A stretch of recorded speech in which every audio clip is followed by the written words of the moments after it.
தமிழ்நாட்டுல எல்லாமே சேஞ்ச் ஆயிடுச்சு. உங்க நகையையும் சேஞ்ச் பண்ணுங்க. உங்க பழைய நகைக்கு கிராமுக்கு 150 ரூபாய் கூடுதலா வாங்கி புது நகை எடுத்துக்கோங்க. அதே கம்மி சேதாரம் தான் உங்க லலிதால மட்டும்தான். ஆச்சி மசாலா. எந்த சமையலும் ருசி தேடும் ரகசியம் 20 ரூபாய். சம்மர் வந்தாச்சு. What's your plan for this holiday? எங்க கிட்ட விட்டுருங்க, நாங்க பாத்துக்கிறோம். GT Holidays, South India's #1 travel brand.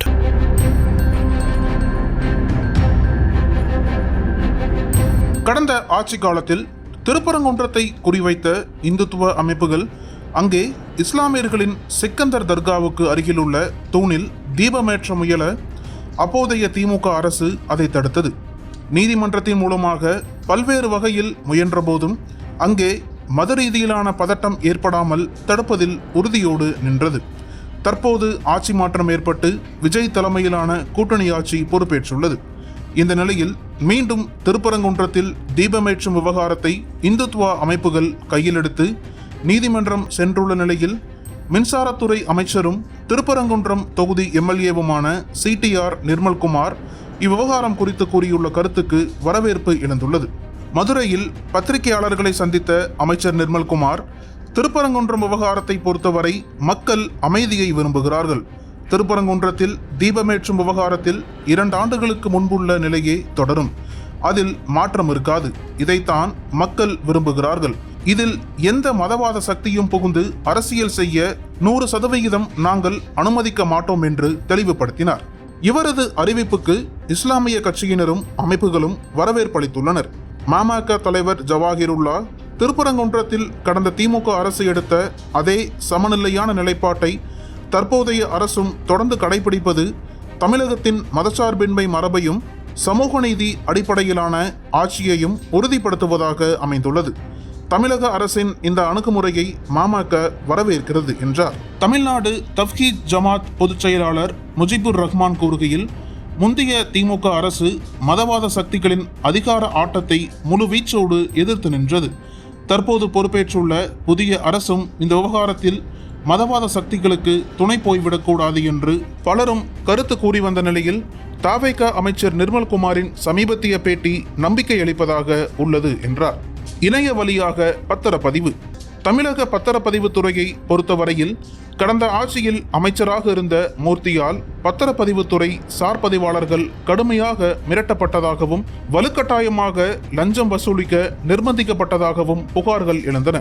மூர்த்தியின் பின்னணியில் செயல்பட்டு வந்த கும்பல் பத்திரப்பதிவுத்துறையில் பல்லாயிரம் கோடி அளவிற்கு லஞ்ச வசூலில் ஈடுபட்டதால் பொதுமக்கள் மத்தியில் எழுந்த அதிருப்தியே மதுரையில் திமுக வாஸ் அவுட் ஆனதற்கு முக்கிய காரணமாக இருந்தது. இது குறித்து ஏற்கனவே நக்கீரனில் கட்டுரை வெளியிட்டிருந்தோம். இந்நிலையில் தற்போது வந்துள்ள தமிழக அரசில் பத்திரப்பதிவுத்துறை அமைச்சர் லோகேஷ் தமிழ்ச்செல்வன் ஆவண பதிவு முறைகளை எளிமைப்படுத்தும் விதமாகவும் இதில் வெளிப்படைத்தன்மையை அதிகரித்து லஞ்ச வசூலை தடுக்கும் விதமாகவும் பொதுமக்கள் தாங்களாகவே நேரடியாக இணைய வழியாக ஆவண பதிவு செய்யும் முறையினை அறிமுகப்படுத்தியுள்ளார். இதன் மூலம் பொதுமக்கள் சார்பதிவாளர் அலுவலகங்களுக்கு நேரில் செல்லாமல் எங்கிருந்தும் எப்போது வேண்டுமானாலும் இணையத்தின் மூலம் தங்கள் ஆவணங்களை பதிவு செய்து கொள்ள முடியும். ஆவண பதிவுக்கு சார்பதிவாளர் ஒப்புதல் அளித்ததும் சார்பதிவாளரின் மின்னணு கையொப்பத்துடன் ஆவணமானது சம்பந்தப்பட்ட நபருக்கு அலைபேசி மூலம் அனுப்பி வைக்கப்படும். அந்த ஆவணங்களை ஆவணதாரர்கள் தரவிறக்கம் செய்து கொள்ளலாம்.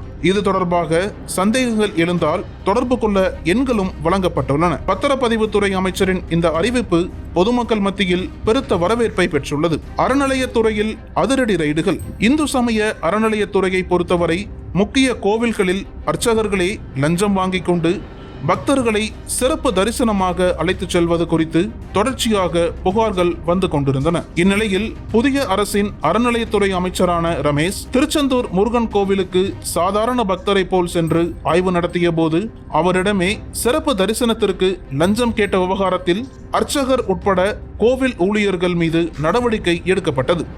இதன் மூலம் பிளாக்கில் ஆயிரக்கணக்கில் பணம் பெற்றுக்கொண்டு சிறப்பு தரிசன அனுமதி தருவது தடுக்கப்பட்டிருப்பது பக்தர்கள் மத்தியில் வரவேற்பை பெற்றுள்ளது. இந்நிலையில் பழனி முருகன் கோவில் பெருந்திட்ட பணிகள் திறப்பு விழா நிகழ்ச்சிக்கான பேனரில் பழனி சட்டமன்ற உறுப்பினரான அதிமுகவின் ரவி மனோகரின் பெயர் இடம்பெறாததை அறநிலையத்துறை அமைச்சர் ரமேஷிடம் புகாராக தெரிவிக்க அதற்கு தனது வருத்தத்தை ரமேஷ் தெரிவித்ததால் பிரச்சனைக்கு முற்றுப்புள்ளி வைக்கப்பட்டது. அடுத்ததாக தமிழ்நாட்டில் உள்ள முக்கிய கோவில்கள் பலவற்றிலும் இணைய வழியில் முன்பதிவு செய்து சாமி தரிசனம் செய்யும் வசதி விரைவில் அறிமுகப்படுத்தப்படும் என்று தெரிவிக்கப்பட்டுள்ளது. இதன் மூலம் சாமி தரிசனம் செய்வது மேலும் எளிதாகும் என்று பக்தர்கள் நம்பிக்கை தெரிவிக்கிறார்கள். இப்படியாக தங்கள் துறைகளில் அதிரடியாக செயல்படும் அமைச்சர்களை சபாஸ் என்று பொதுமக்கள் பாராட்டுவதை காண முடிகிறது. நக்கீரன் டிவிக்கு சப்ஸ்கிரைப் செய்யுங்கள். உங்கள் ஆதரவே எங்கள் பலம். ஆசிரியர்களுக்கு நண்பனாகவும் மாணவர்களுக்கு ஆசானாகவும் திகழும் தேர்வு வழிகாட்டி. ஒவ்வொரு பாடத்திற்கும் அனுபவமிக்க ஆசிரியர்களின் துல்லியமான தெளிவான விடைகள். CNC இருக்கு, தேர்வு பயம் எதற்கு? இது தீரன் பப்ளிஷிங் ஹவுஸ் விற்பனை வெளியீடு.